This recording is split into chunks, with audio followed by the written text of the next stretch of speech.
So I am Catherine Bell, founder of the Awakened Company, and I am with Tamika Cole, who is a healer, a therapist of about 30 years, and a yoga educator. And she has written a best-selling book called Truthaches.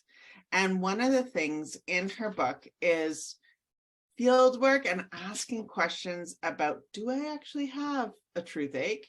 And question number 24, I wanted to go in and talk to her about it. So the question is, I feel burdened by a secret I'm keeping from my child because I don't think they can handle the information until they are older, but it bothers me. So, as a mother of two boys, there's many things I've kept from my boys because I kind of wanted to wait until they were older because the perception is that they can handle it. So how do you deal with these types of things? Even Santa Claus is a big lie. Yeah, it is. It really is. And when I was a school therapist, I had my share of little boys for some reason.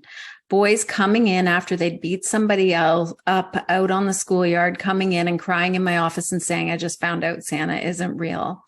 And I think what that is, it's funny you're asking about Santa because I think about Santa a lot because I love the magic and I love what we get to create for kids and how exciting it is.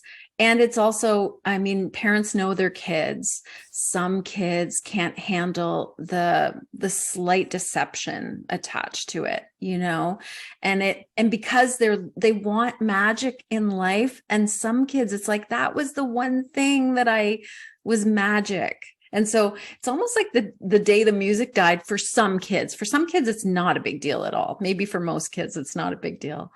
But, the Santa question, your child and if they need to know a little bit more, like maybe you can call him the spirit of Santa, who is generous, this generous spirit of Santa, because even at a basic level, it's confusing for kids. Why does Santa bring that kid just a couple things and bring me all this other stuff? Like, isn't Santa fair?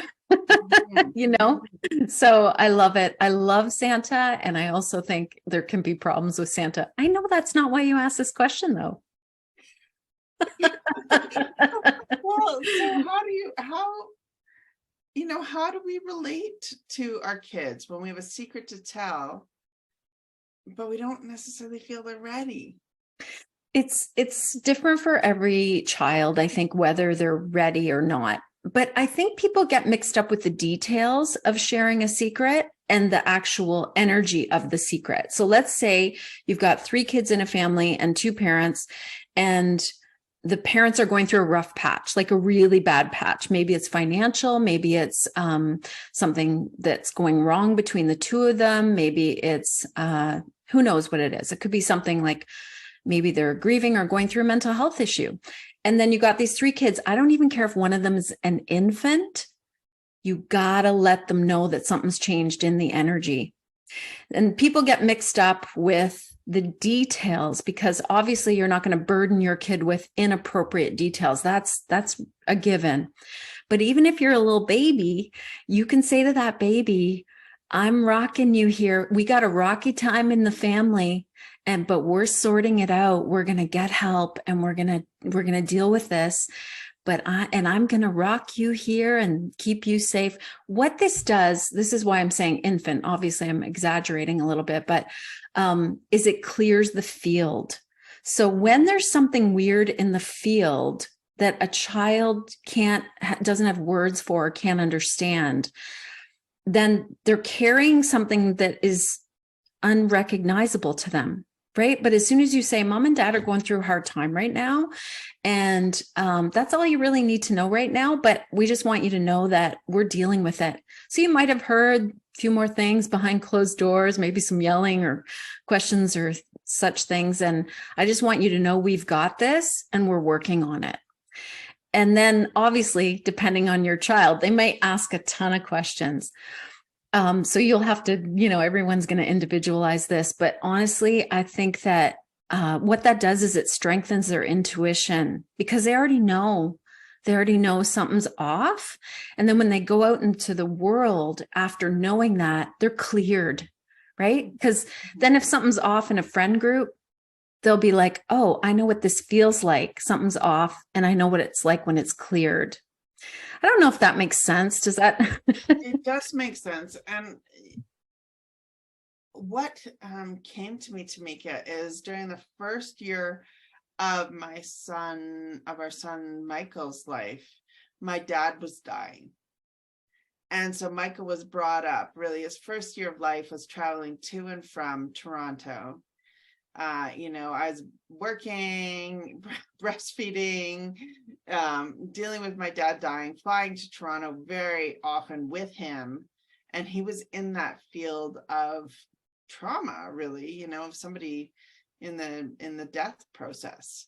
And so I think that had I been, talking to him about it directly, it wasn't like he was hidden or anything like that. No, but I think if I talked to him directly, that would have been very helpful for him, consciously and unconsciously. So it was a great example. And yet I do want to say, because I'm not a parent, but one thing I do know about parents is that there's enough parent guilt. You did exactly what you were supposed to do in that situation that you were in for him to be the wonderful young man that he is. You did. And I know that to be true. So I think every single parent that is hearing this, do not guilt yourself. Don't do it, because you did your best and that's good enough. It's more than good enough. Well, and I think that's an important message too, Tamika, and also with your book, it gives people the option of knowing better, doing better, which is such a beautiful gift. Because had I known better, I would have done better. You know what I mean? Like there's such a bridge there. So it's for me, I've been really on this kind of exploration of why are we here, and I really think it's about soul learning. Like we're all here to just learn and to learn, and in the moment we kind of close off is the moment we actually die. I really feel that. So anyway, what a beautiful, beautiful example. Okay, so join us, parents. Now we brought in the parents, February 9th to this amazing session we're going to have. We're going to be going through a whole bunch of really juicy material for you to bring to life. So thank you, Tamika, and thank you to everybody listening.